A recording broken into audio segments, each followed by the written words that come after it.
Hi friends, good morning. Welcome to my channel. ಎಲ್ಲರೂ ಹೇಗಿದ್ದೀರಾ? ಎಲ್ಲರಿಗೂ ಹೊಸ ವ್ಲಾಗ್ಗೆ ವೆಲ್ಕಮ್ ಮಾಡ್ತಾ ಇವತ್ತಿನ ಈ ಪುಟಾಣಿ ವ್ಲಾಗನ್ನು ಸ್ಟಾರ್ಟ್ ಮಾಡ್ತಾ ಇದ್ದೀನಿ.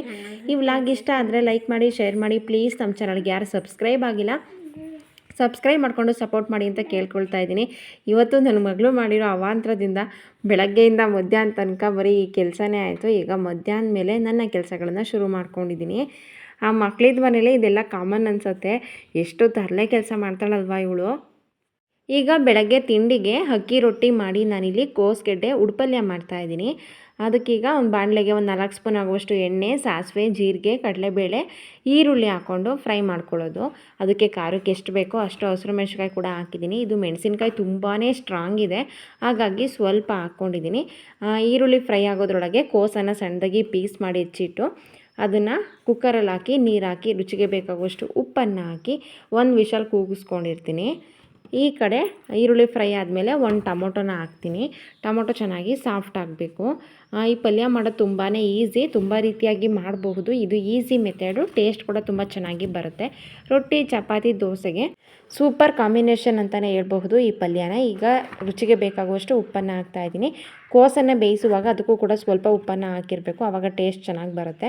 ನೋಡಿ, ಈ ಕಡೆ ಕೋಸನ್ನು ಬೇಯಿಸಿಟ್ಕೊಂಡಿದ್ವಲ್ಲ ಅದ್ರ ರಸನೆಲ್ಲ ತೆಗಿತಾ ಇದ್ದೀನಿ. ಅದರಲ್ಲಿ ಸ್ವಲ್ಪನೂ ಕೂಡ ನೀರಿನ ಅಂಶ ಇರಬಾರ್ದು, ಆವಾಗ ಟೇಸ್ಟ್ ಇನ್ನೂ ಚೆನ್ನಾಗಿ ಬರುತ್ತೆ ಅಂತ. ಇವಾಗ ತೂತದ ಪಾತ್ರೆಗೆ ಹಾಕಿ ಈ ರೀತಿಯಾಗಿ ಅದರಲ್ಲಿರುವಂತಹ ರಸನೆಲ್ಲ ತೆಕ್ಕೊಂಡಿರ್ತೀನಿ. ಇವಾಗ ಒಗ್ಗರಣೆ ಎಲ್ಲ ಆದಮೇಲೆ ಅದಕ್ಕೆ ಸ್ವಲ್ಪ ಹಸಿಕಾಯಿ ತುರಿ ಹಾಕ್ತಾಯಿದ್ದೀನಿ. ಹಾಗೆ ಕಲರ್ಗೆ ಸ್ವಲ್ಪ ಅರಿಶಿಣದ ಪುಡಿ, ಸ್ವಲ್ಪ ಗರಂ ಮಸಾಲ, 1-2 ಸ್ಪೂನ್ ಆಗುವಷ್ಟು ಧನಿಯಾ ಪುಡಿ. ಇಷ್ಟನ್ನೇ ಇದಕ್ಕೆ ಮಸಾಲ ಪದಾರ್ಥ ಹಾಕ್ತಾ ಇರೋದು. ಆದರೂ ಕೂಡ ಟೇಸ್ಟ್ ಚೆನ್ನಾಗಿ ಬಂದಿರುತ್ತೆ. ಈ ರೀತಿ ಯಾರೆಲ್ಲ ಟ್ರೈ ಮಾಡ್ತೀರಾ, ಈ ರೀತಿ ಯಾರೆಲ್ಲ ಪಲ್ಯನ ಮಾಡ್ತೀರಾ ಕಮೆಂಟ್ ಮಾಡಿ. ಈಗ ಇದನ್ನು 1 ನಿಮಿಷ ಹಾಗೆ ಫ್ರೈ ಮಾಡ್ಕೊಳ್ತೀನಿ ಲೋ ಫ್ಲೇಮಲ್ಲಿ. ಧನಿಯಾ ಪುಡಿ ಎಲ್ಲ ಹಾಕಿ ಹೈ ಫ್ಲೇಮಲ್ಲಿ ಇಟ್ಟರೆ ತಳ ಹಿಡಿಯುತ್ತೆ, ಹಾಗಾಗಿ 1 ನಿಮಿಷ ಹಾಗೆ ಹಸಿ ವಾಸನೆ ಹೋಗೋವರೆಗೂ ಫ್ರೈ ಮಾಡಿಕೊಂಡು ಅದಕ್ಕೆ ಬೇಯಿಸಿಟ್ಕೊಂಡಿರುವಂಥ ಎಲೆಕೋಸನ್ನು ಹಾಕ್ತಾಯಿದ್ದೀನಿ. ಇದನ್ನು ಇವಾಗ ಚೆನ್ನಾಗಿ ಮಿಕ್ಸ್ ಮಾಡಿಕೊಂಡು 1-2 ನಿಮಿಷ ಫ್ರೈ ಮಾಡಿಕೊಂಡ್ರೆ ಟೇಸ್ಟಿ ಆದಂತಹ ಪಲ್ಯ ರೆಡಿ ಆಗುತ್ತೆ. ಇದು ಚಪಾತಿ, ರೊಟ್ಟಿ, ದೋಸೆಗೂ ಕೂಡ ತುಂಬಾ ಚೆನ್ನಾಗಿರುತ್ತೆ. ಈ ರೀತಿ ಒಮ್ಮೆ ಟ್ರೈ ಮಾಡಿ. ತುಂಬ ಸಿಂಪಲ್ ಅಲ್ವಾ, ಬೇಗ ಅಂದರೆ ಬೇಗನೆ ಆಗುತ್ತೆ, ಟೇಸ್ಟ್ ಕೂಡ ತುಂಬ ಚೆನ್ನಾಗಿ ಬರುತ್ತೆ. ನೋಡಿ, ಈಗ 2 ನಿಮಿಷ ಆಗಿದೆ. ಎಲ್ಲದನ್ನು ಕೂಡ ಚೆನ್ನಾಗಿ ಫ್ರೈ ಮಾಡ್ಕೊಂಡಿದ್ದೀನಿ.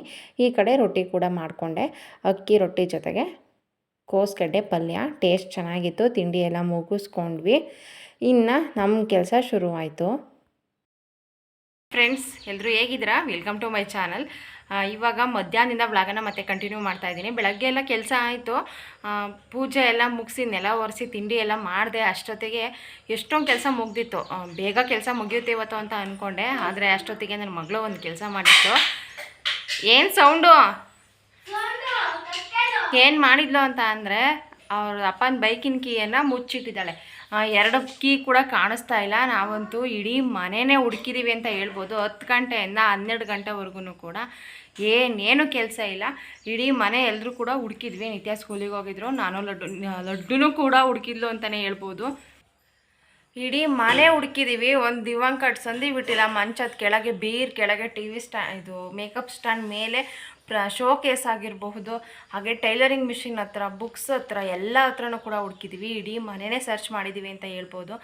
ಎಲ್ಲೂ ಕೂಡ ಸಿಕ್ಕಿಲ್ಲ. ಅರ್ಜೆಂಟ್ ಕೆಲಸ ಇದೆ ಹೋಗ್ಬೇಕಂತ ಹೇಳ್ತಾರೆ, ಬೈಕಿನ ಕೀ ಸಿಗ್ತಿಲ್ಲ. 1 ಕೀ ಅಲ್ಲ 2 ಕೀನೂ ಕೂಡ ಸಿಕ್ಕಿಲ್ಲ. 1 ಕೀ ಕಳೆದೋಗೆ ಎಷ್ಟೊಂದು ದಿನ ಆಗಿದೆ, ಅದು ಎಲ್ಲಿಟ್ಟೊಳಗೆ ಗೊತ್ತಿಲ್ಲ, ಅದು ಕೂಡ ಸಿಕ್ಕಿಲ್ಲ. ಇನ್ನೊಂದು ಕೀ ಇತ್ತು, ಆ ಕೀ ಕೂಡ ಇವತ್ತು ಬೆಳಗ್ಗೆಯಿಂದ ಹುಡುಕಿದ್ರೂ ಕೂಡ ಸಿಕ್ಕಿಲ್ಲ. ಹಾಗಾಗಿ ಮತ್ತೆ ಕೆಲಸ ಏನೂ ಆಗಲೇ ಇಲ್ಲ. ಅಡುಗೆ ಮಾಡೋದಾಗಿರ್ಬೋದು, ಪಾತ್ರೆ ತೊಳೆಯೋದು, ಏನೇನು ಕೆಲಸ ಕೂಡ ಆಗಿಲ್ಲ.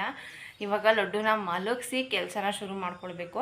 ಕೀ ಎಲ್ಲಿಟ್ಟಿದ್ಲು ಅಂತ ಅಂದರೆ, ಕದಿನಿಂದೆ ಡೋರ್ ಲಾಕ್ ಕೀ ಇರುತ್ತಲ್ಲ, ಆ ಕೀಗೆ ಬೈಕಿನ ಕೀಯನ್ನು ನೇತಾಕಿರೋದು. ಅದು ಎಲ್ಲಿ ಹುಡುಕಿದ್ರೂ ಕೂಡ ಸಿಗಲಿಲ್ಲ. ಅದನ್ನು ಜೋರಾಗಿ ತೆಗೆದು ಒಂದು ಸಲ ಹಾಕಿದ ತಕ್ಷಣ ಕೀ ಕೆಳಗೆ ಬಿದ್ದೋಯ್ತು. ಆವಾಗ ಸಿಗ್ತಾ ಇದೆ ಕೀ ಇಲ್ಲಿದೆ ಅಂತ, ಇಲ್ಲಾಂದರೆ ಆಗಲೂ ಕೂಡ ಸಿಗ್ತಾನೆ ಇರಲಿಲ್ಲ. ತೋರಿಸ್ತೀನಿ ಈಗ ಯಾವ ಜಾಗದಲ್ಲಿ ಕೀಯನ್ನು ಮುಚ್ಚಿಟ್ಟಿದ್ಲು ಅಂತ. ಇವತ್ತು ಕೂಡ ಕರೆಂಟ್ ಇಲ್ಲ, ಹಾಗಾಗಿ ಸ್ವಲ್ಪ ವಿಡಿಯೋ ಕಲರ್ ಕಡಿಮೆ ಇದೆ. ಇಲ್ಲಿ ಚೀಲದ ಹತ್ರ ಎಲ್ಲ ಹತ್ರನೂ ಹುಡುಕಿದ್ದೀವಿ, ಎಲ್ಲೂ ಕೂಡ ಸಿಕ್ಕಿಲ್ಲ. ನನ್ನ ಮಗಳು ಕೀ ಎಲ್ಲಿಟ್ಟಿದ್ಲು ಅಂತ ಅಂದರೆ, ಇಲ್ಲಿ ಡೋರ್ ಲಾಕ್ ಕೀ ಇದೆಯಲ್ಲ, ಈ ಕೀಗೆ ಬೈಕಿಂಗ್ ಕೀಯನ್ನು ನೇತಾಕಿರೋದು. ಅದೊಂದು ಸಲ ಹಿಂಗೆ ಕದ ಜೋರಾಗಿ ತಳ್ಳಿದ ತಕ್ಷಣ ಕೀ ಕೆಳಗೆ ಬಿತ್ತು, ಸೌಂಡಾಗಿ ಗೊತ್ತಾಯಿತು. ನೋಡಿದ್ರಲ್ಲ ನನ್ನ ಮಗಳು ಎಂಥ ತರಲೆ ಕೆಲಸ ಮಾಡಿದ್ದಾಳೆ ಅಂತ. ಕೀ ಇಲ್ಲ ಅಂತಂದರೆ ಬೈಕ್ ಇಲ್ಲ ಅಂತಂದರೆ ಏನು ಕೆಲಸನೂ ಆಗೋದೇ ಇಲ್ಲ. ಇವಾಗ ದೂರ ತೋಟಕ್ಕೆ ಹೋಗ್ತೀನಿ ಅಂದರೆ ಬೈಕ್ ಬೇಕು, ಅಥವಾ ಇಲ್ಲೇ ನಡ್ಕೊಂಡು ಹೋಗ್ತೀನಿ ಅನ್ನೋದಾದ್ರೂ ಕೂಡ, ಬೇರೆ ಕೆಲಸಕ್ಕೆ ಹೋಗೋದಾದರೆ ಹಳೆಬೀಡಿಗೆ ಅಥವಾ ಕೋರ್ಟಿಗೆ ಹೋಗೋದಾದರೆ ಎಲ್ಲದಕ್ಕೂ ಬೈಕಿಂಗ್ ಕೀ ಬೇಕೇ ಬೇಕು. 2 ಕೀ ಇರುತ್ತೆ. ಅದರಲ್ಲಿ 1 ಕೀ ಕಳೆದೋಗಿ ತುಂಬ ದಿನ ಆಗಿದೆ. ಇರೋದೇ 1 ಕೀ, ಆ ಕೀಯನ್ನು ಕೂಡ ಕಳೆದಾಕಿದ್ಲು. ಹೇಗೋ ಕೊನೆಗೂ ಸಿಕ್ತು. ಅದೇ ಕೆಲಸ ಜಾಸ್ತಿ ಹೊತ್ತು ಟೈಮ್ ತೊಗೊಳ್ತು. ಬೆಳಗ್ಗೆನೇ ಈ ಕೆಲಸ ಎಲ್ಲ ಮುಗಿಸ್ಕೊಳ್ಬೇಕಿತ್ತು. ಬೆಳಗ್ಗೆ ಸಗಣಿ ತೆಪ್ಪೆನೆಲ್ಲ ತೆಗೆದು ಹಾಕಿ ಎಲ್ಲ ಕ್ಲೀನ್ ಮಾಡಿದ್ದೆ. ಈ ಕಡೆ ಒಂದು ಸೈಡ್ ಇತ್ತು. ಇವಾಗ ಮಳೆ ಬರ್ತಾ ಇದೆಯಲ್ಲ, ಹಾಗಾಗಿ ಇಲ್ಲಿ ಮಳೆ ಬರೋವರೆಗೂ ಇಲ್ಲಿ ಕಟ್ಟಿರ್ತೀವಿ. ಮಳೆ ಬಂದಮೇಲೆ ಒಳ ಕಟ್ತೀವಿ. ಬೇರೆ ಬೇರೆ ಜಾಗ ಎಲ್ಲ ಚೇಂಜ್ ಮಾಡ್ತಾ ಇರ್ತೀವಿ. ಹಾಗಾಗಿ ಎಲ್ಲ ಹತ್ರನೂ ಕೂಡ ಗುಡಿಸೋದು ತುಂಬ ಇರುತ್ತೆ. ನನ್ನ ಮಗಳು ಮಲ್ಕೊಂಡಿದ್ಲು. ಅಲ್ಲಿ ಸೌಂಡ್ ಬರುತ್ತಲ್ಲ ಗುಡಿಸುವಾಗ, ಆ ಸೌಂಡಿಗೆ ಎದ್ದು ಬಂದಿದ್ದಾಳೆ. ಬಂದು ನೋಡ್ತಾ ಇರೋದು.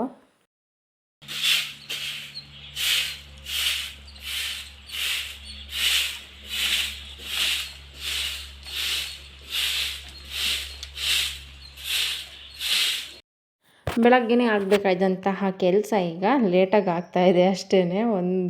ಆ ಕೆಲಸನೇ ಜಾಸ್ತಿ ಹೊತ್ತು ಟೈಮ್ ತೊಗೊಂಡಿದ್ರಿಂದ ಈ ಕೆಲಸ ಮಾಡೋದು ಸ್ವಲ್ಪ ಲೇಟ್ ಆಯಿತು. ಈಗ ಎಲ್ಲ ಗುಡಿಸಿ ಕ್ಲೀನ್ ಮಾಡಿಕೊಂಡು ನನ್ನ ಮಗಳು ಮಲಗಿ ಎದ್ದಿದ್ದಾಳೆ. ಅವಳಿಗೆ ಊಟ ಸ್ನಾನ ಏನೂ ಆಗಿಲ್ಲ. ಇವಾಗ ಹೋಗಿ ಊಟ ಮಾಡಿಸ್ಬೇಕು. ಅವಳಿಗೆ ಮಧ್ಯಾಹ್ನ ಟೈಮ್ ಹಾಲುವನ್ನು ತಿಂತಾಳೆ. ಸಾರುವನ್ನು ಮಾಡೋದಾದರೆ, ಅಂದರೆ ಸಾರುವನ್ನು ತಿನ್ನಿಸೋದಾದರೆ, ಸೊಪ್ಪಿನ ಸಾಂಬಾರೆಲ್ಲ ಮಾಡಿದರೆ ಅದಕ್ಕೆ ಜಾಸ್ತಿ ಖಾರ ಆಗೋದಕ್ಕಿಂತ ಮುಂಚೆನೇ ಆ ಸೊಪ್ಪು ಮತ್ತು ತರಕಾರಿಗಳನ್ನೆಲ್ಲ ತೆಗೆದಿಟ್ಕೊಂಡು ಆ ಥರ ಕೂಡ ತಿನ್ನಿಸ್ತೀನಿ. ಅದು ಕೂಡ ಇಷ್ಟಪಟ್ಟು ತಿಂತಾಳೆ ಸ್ವಲ್ಪ. ಬಟ್ಟೆ ತೊಳೆದಾಕಿದ್ದೆ, ಎಲ್ಲ ಡ್ರೈ ಆಗಿತ್ತು. ಈಗ ಬಟ್ಟೆನ ತೊಗೊಂಡು ಬಂದು ಫೋಲ್ಡ್ ಮಾಡಿ ಎತ್ತಿಡ್ತಾ ಇದ್ದೀನಿ. ಐರನ್ ಮಾಡಬೇಕಿತ್ತು, ಯಾಕೋ ಐರನ್ ಮಾಡೋಕ್ಕೆ ಮನಸ್ಸಿರಲಿಲ್ಲ. ಅದೇ ಕೆಲಸ ಮಾಡಿ ಮಾಡಿ ಬೇಜಾರಾಗುತ್ತಲ್ವ. ದಿನ ಬಟ್ಟೆ ತೊಳೆಯೋದು, ಐರನ್ ಮಾಡೋದು, ಬಟ್ಟೆ ಫೋಲ್ಡ್ ಮಾಡಿ ಎತ್ತಿಡೋದು, ಅಡುಗೆ ಮಾಡೋದು, ತಿಂಡಿ ಮಾಡೋದು, ನೆಲ ತೊಳೆಯೋದು, ಇದೇ ಕೆಲಸ ಮಾಡಿ ಮಾಡಿ ನನಗಂತೂ ತುಂಬಾ ಬೇಜಾರಾಗಿದೆ. ಅಕ್ಕ ಫೋನ್ ಮಾಡಿದ್ರು. ಅಕ್ಕನ ಜೊತೆ ಮಾತಾಡಿಕೊಂಡು ಈಗ ಬಟ್ಟೆಗಳನ್ನೆಲ್ಲ ಫೋಲ್ಡ್ ಮಾಡಿ ಎತ್ತಿಡ್ತಾ ಇದ್ದೀನಿ. ಫೋನಲ್ಲಾದ್ರೂ ಮಾತಾಡ್ತಾ ಕೆಲಸ ಮಾಡಿದರೆ ಅಷ್ಟು ಕೆಲಸ ಮಾಡ್ದಂಗೆ ಅನಿಸೋದಿಲ್ಲ.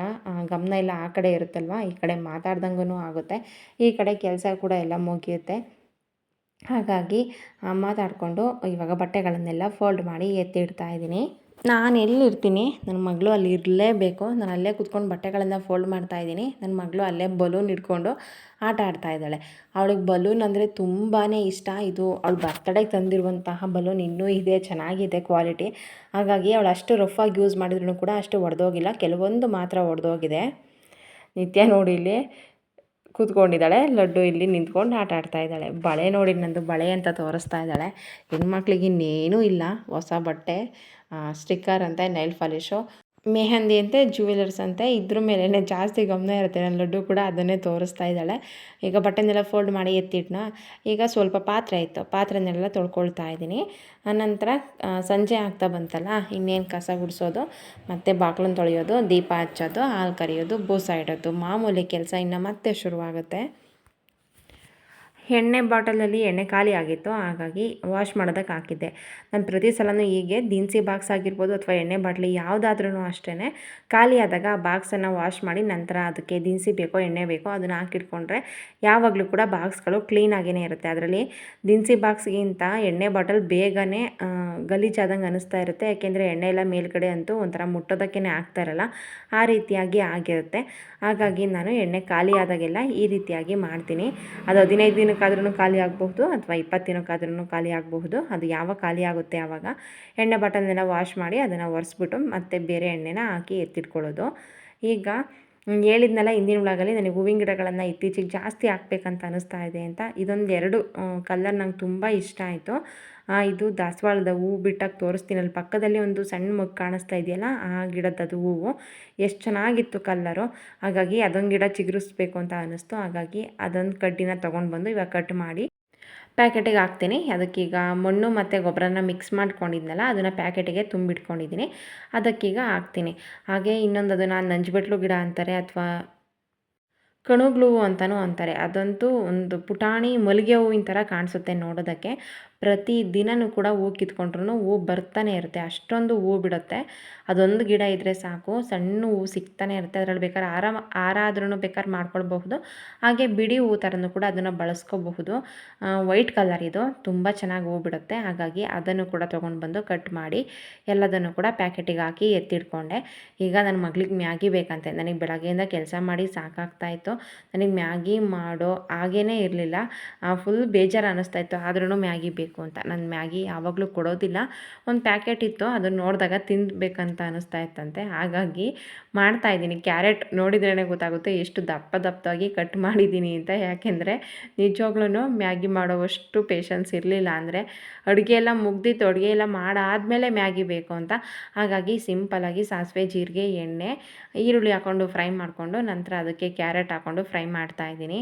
ಕ್ಯಾರೆಟು ಮತ್ತು ಟೊಮೊಟೊ ಇಷ್ಟು ಎಲ್ಲ ಫ್ರೈ ಆಗಿ ಆದಮೇಲೆ ಅದಕ್ಕೆ ನೀರು ಹಾಕ್ಕೊಳ್ಳೋದು. ಕಲರ್ಗೆ ಸ್ವಲ್ಪ ಅರಿಶಿಣದ ಪುಡಿ, ಸ್ವಲ್ಪ ಗರಂ ಮಸಾಲ, ನಾನಿಲ್ಲಿ ಸ್ವಲ್ಪ ಖಾರದ ಪುಡಿ ಹಾಕಿದ್ದೀನಿ. ಹಾಗೆ ಮ್ಯಾಗಿಯಲ್ಲಿ ಮಸಾಲ ಪೌಡರ್ ಕೊಟ್ಟಿರ್ತಾರಲ್ಲ ಅದನ್ನು ಹಾಕ್ಕೊಳ್ಳೋದು. ನೀರು ಚೆನ್ನಾಗಿ ಕಾದ್ಮೇಲೆ ಅದಕ್ಕೆ ಮ್ಯಾಗಿ ಹಾಕ್ಕೊಂಡು ಮಿಕ್ಸ್ ಮಾಡ್ಕೊಳ್ಳೋದು. ಮಾಡೋದಂತೂ ತುಂಬಾ ಈಸಿ, ಜಾಸ್ತಿ ಟೈಮೇನಿರಲಿಲ್ಲ, ಬೇಕಾಗಿಲ್ಲ. ಆದರೆ ಮಾಡೋಕ್ಕೆ ಮನಸ್ಸಿರಲಿಲ್ಲ ಅಷ್ಟೇ. ಕೆಲಸ ಮಾಡಿ ಬೇಜಾರು ಅನ್ನಿಸ್ತಾಯಿತ್ತು. ಆದ್ರೂ ಕೇಳ್ತಾ ಇದ್ರಲ್ಲ ಅಂತ ಮಾಡಿದೆ. ಒಂದು 2 ನಿಮಿಷ ಆಯಿತು, ನಾವು ಕುದಿಸ್ಕೊಂಡ್ರೆ ಆ ಮ್ಯಾಗಿ ರೆಡಿ ಆಗುತ್ತೆ. ಅದಕ್ಕೆ ಸ್ವಲ್ಪ ಬೆಣ್ಣೆ ಕೂಡ ಹಾಕಿದ್ದೀನಿ. ನೋಡಿ, ಈಗ ಒಂದು 2 ನಿಮಿಷ ಆಗಿದೆ, ಚೆನ್ನಾಗಿ ಎಲ್ಲ ಕುದ್ದು ಗಟ್ಟಿಗಾಗಿದೆ. ಮ್ಯಾಗಿ ರೆಡಿ ಆಯಿತು.